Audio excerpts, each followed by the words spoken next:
राधे राधे दोस्तों। आज की कहानी है आशंका। अम्मा, अब तुम्हें काम करने की क्या ज़रूरत है? सब कुछ तो है हमारे पास। तुम बताओ, किस चीज़ की कमी है जो दिन रात अब भी काम करती रहती हो? माँ के गले से लगकर निहाल ने बड़े ही प्यार से उनका हाथ पकड़ लिया और जिद करने लगा कि अब बस बहुत मेहनत कर ली, हमें इस लायक बना दिया, अब तो आराम करो। ये दूसरों का काम कब तक करती रहोगी? बेटा, मैं जानती हूँ कि तू अब अपने पैरों पर खड़ा है, मेरी देखभाल कर सकता है, लेकिन ये काम ही जिनसे तेरे पिता के जाने के बाद मुझको सहारा दिया है, तुझको इस लायक बनाने का जरिया बना, जिससे मैं गर्व महसूस कर सकूं। मेरे लिए मेरा जीवन ही काम है। जिस दिन मैंने काम बंद कर दिया, शायद मैं भी रुक जाऊं। माँ की बात सुन निहाल एक बार फिर खामोश हो गया। जब से निहाल का रिश्ता तय हुआ था, उस दिन से माँ कुछ ज़्यादा ही काम करने लगी थी। निहाल की माँ सुलेखा देवी जानती थी कि निहाल की नौकरी तबादले वाली है। एक न एक दिन वो अपनी पत्नी को लेकर अपने साथ चला ही जाएगा।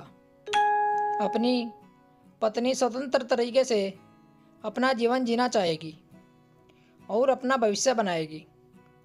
ऐसे में अगर वो उनके साथ रहेगी तो अपने ही बेटे का पारिवारिक जीवन नरक हो जाएगा।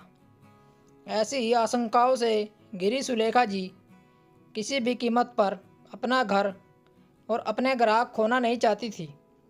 आखिरकार वो दिन भी आ गया जब सुलेखा जी की बहू घर आ गई।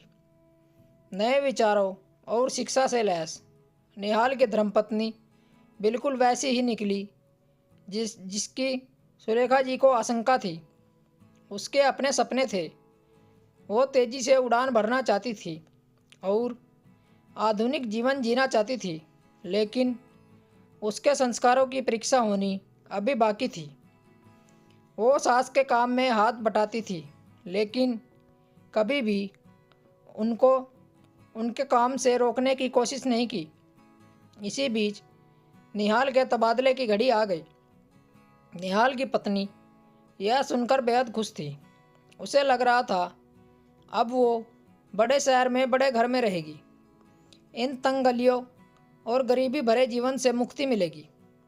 माँ, आखिरकार इनका तबादला हो ही गया। अब हमें इस पुराने घर में नहीं रहना पड़ेगा। हम नए घर और बड़े घर में सांस ले सकेंगे।